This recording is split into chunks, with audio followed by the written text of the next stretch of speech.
something that's shoved down people's throats when they are trying to figure out another stream of income, like a side hustle. The three main buckets that they will be recommended to go into is either health, wealth, or wisdom. Those are the most profitable industries for them to do that. Naturally, health being one of those three, there could be a large group of people that are doing it for only profit reasons.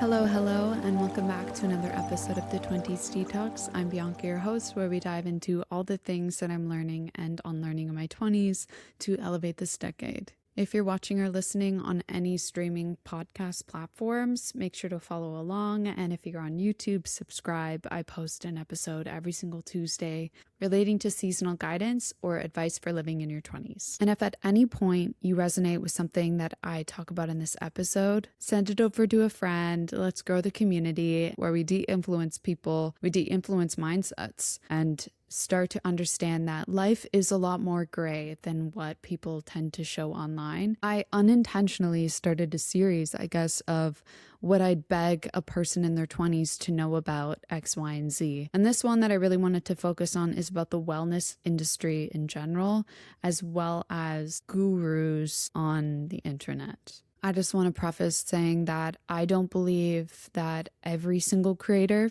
online is like this. I don't think every person within the wellness industry is thinking negatively in the ways that I'll be sharing. There is that nuance there, 100%. Some of you might not know, but I am a health coach in training. I am not yet there. I'm going through a process of learning with McMaster University in Canada and doing like a deep dive into the premise of health coaching. I'm taking it in a much slower and intentional way just to make sure that it's something that I'm aligned with, because I've built this community over de-influencing and detoxing. Sometimes it's hard for me to commit to any industry, understanding the corruption that lies within them all. And the wellness industry is definitely not excused to that. But what I really enjoy about the backbone of health coaching is to preserve one's autonomy, which means to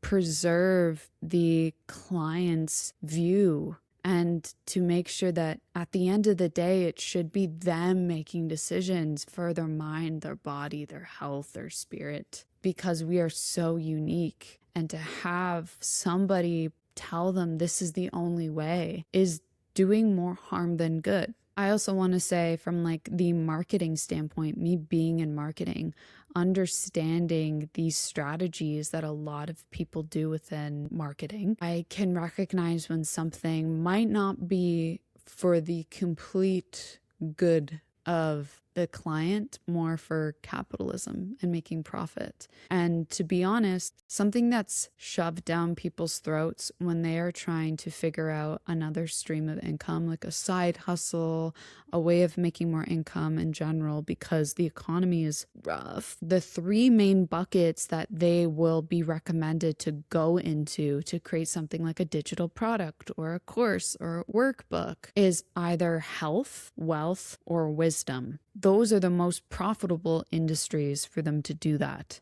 And so naturally, health being one of those three, there could be a large group of people that are doing it for only profit reasons, not for the people. They know that it's something that is up there that can be easier to make money with. And one of the biggest signs that I'll see in somebody where I'm like, I don't like this, they don't actually know what they're doing here, is when a type of guru or wellness creator, somebody that might be selling something, is saying that their product is the answer to all your prayers, to heal all your ailments, all your struggles. You will never feel depressed again. You'll never feel anxious again.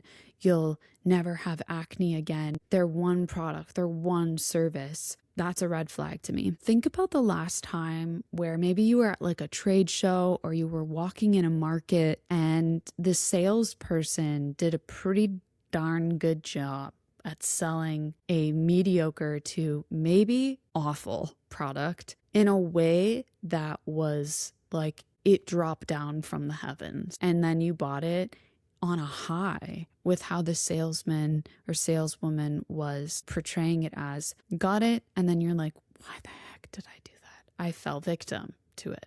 I can't even tell you how many times that's happened to me.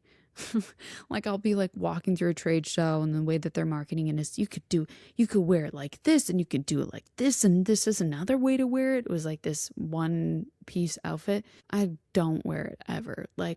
Another time was in Valencia in Spain with this beautiful dress that was made in India, and the marketing lady totally influenced my friend and I to go get one and try some on and said how great it is and like, look what this can do. And we both bought it. We've never worn it. So it's not just the health industry. People are really good at using their marketing and sales skills to sell things with psychology, with strategy, to make you think this is the answer to all your prayers. Time and time again, you might realize, man, I did it again. I bought something that was overpriced that is not the answer to what I was looking for. And I'll tell you what the answer is, what you're looking for. It cannot be bought in anything. The reason why that is because all of our bodies are different, our personalities are different, our minds are different. Everything is so interconnected that it can affect anything we buy and the results from it. Like on a basic level, if some fitness instructor sold this equipment that you could buy, like an inner thigh workout, saying it'll work this muscle and these muscles, and you're just going to get snatched. What they forget is, what's your current lifestyle? What are you currently eating? What's your body structure? Because some tendons are more developed than others in your body compared to the next person. So that's why also workout routines don't always give you the same results as the teacher or your neighbor. You might need to tweak it in certain ways to fit your body. I also believe with a diet, like there can be many different reasons why you want to go vegan or vegetarian, depending on your mindset towards food, your relationship with food, how your body breaks down certain foods, and the pathways it goes inside your body can determine what works better for you. Some people have a higher predisposition to developing plaque on their arteries with saturated fat than others. There's so many complex things that it's almost why I do believe in health coaching in a certain way, because they're able to get so specific with things. I've been kind of torn on a side note of whether or not it's something to continue to fulfill, but it is a practice that I believe comes back to why I do everything I do, because they're not above you. They're with you at the same level. They're not selling you anything. And they're also working with how your body works and how you think about things and how you work towards goals to actually see results.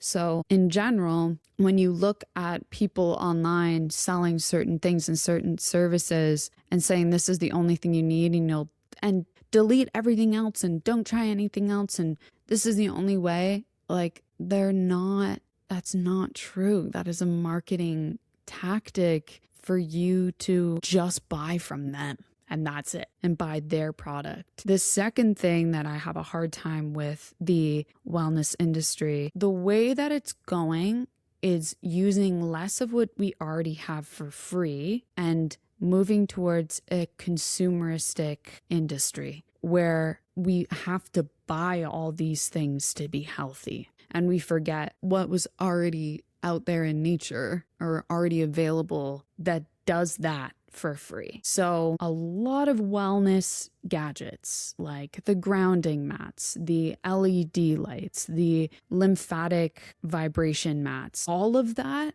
has come from practices that you can do right now. Also, intuitively, I know we need less electronics and their vibrations on us. And so why am I sticking my feet on a grounding mat that's plugged into electricity? Why am I standing on a vibration mat that's plugged into the wall for electricity? Why am I sticking this light, LED light, on my face, so near to my face, plugged into the wall with electricity buzzing? Like, intuitively, I know that. On a basic level, what can you do other than LED light? Go get some sunlight. What can you do other than the vibration mat?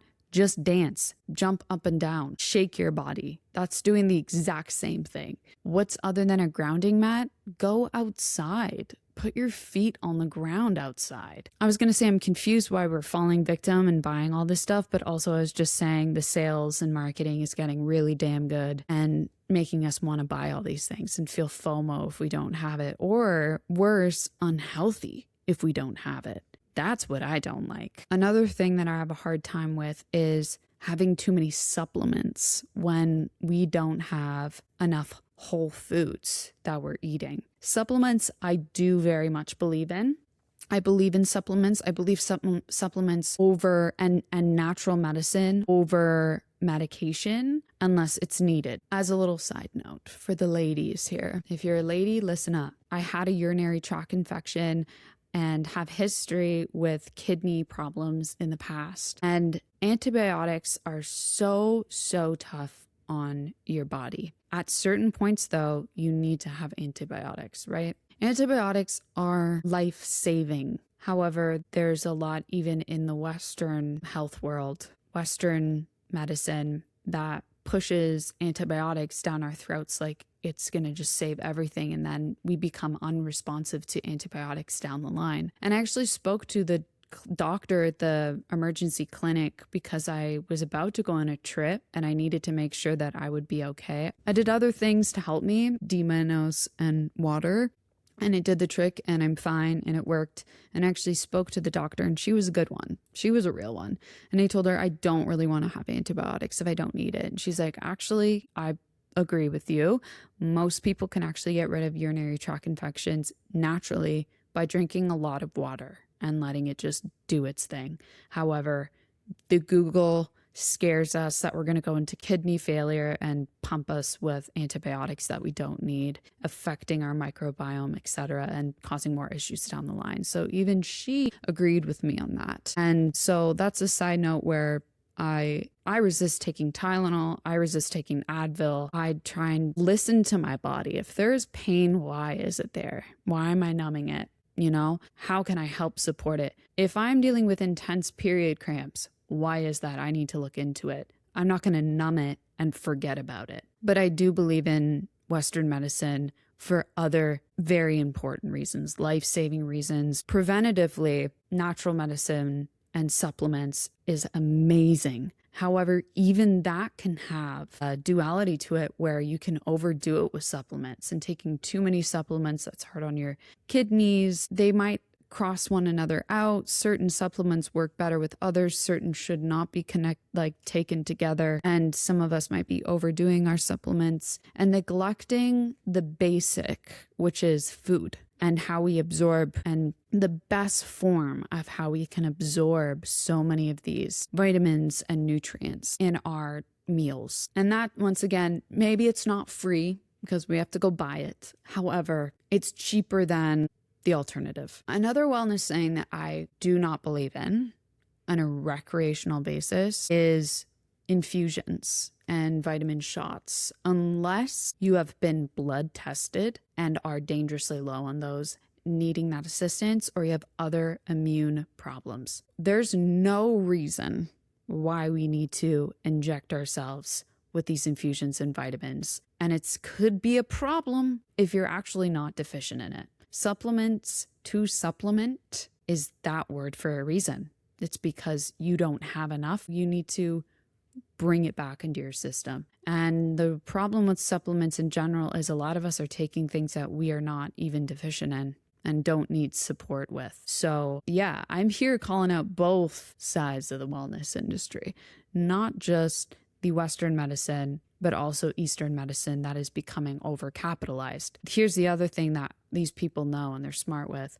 There's a lot of people upset with Western medicine right now. And it's because we've been given a misconception about what it is, that it's this overarching everything for us. It's the preventative and treatment. Western medicine is prescribe and treat. It is when you've reached a threshold of symptoms that they can help you and treat you. They know that. Also, these doctors have gone through extensive training to know, depending on if they've gone a specialty or not, a wide range of information to support you when you're struggling. Like, let's not diss these doctors. However, there's some doctors that also have gone in there, just like an influencer, not for the people, but for the money. And there's not great doctors out there. And yes, gaslighting does happen in the patient room, and they are not perfect and might give the wrong diagnosis because our bodies are so unique and so many things can look like other things. And then there's another form of corruption within it with Big Pharma and all that. Because of that villainization in the Western industry, there are very smart business owners, entrepreneurs that are like, how do I make money now by capitalizing on the Eastern medicine? They'll create these supplements and these natural remedies and these tinctures and all this stuff thinking you need this. This is the answer. We hate Western medicine, so let's double down on this to make more money with it. The same thing is in both those industries, and it's the idea of profit, knowing that those are things that we'll always need. Our health will always matter to us because we want to be alive and we want to be healthy. Wealth is always important to us because we need money to survive. Wisdom is also important to us because a lot of us want to gain more information to get ahead, and especially those two other categories of health and wealth. Not every doctor, not every influencer, not every coach is thinking disproportionately more on the profit side than the people side. But there are those people. And it's important to not be naive to the fact that that is in almost every industry, and especially the health and wellness industry. So to be a great advocate for yourself and to know that your body and you know what's best for you in some ways. Do you know all the information that you need to heal yourself? No, I'm just saying that it's within you to know, to be guided towards, to test things out, different supplements, different diets, different treatments. A friend of mine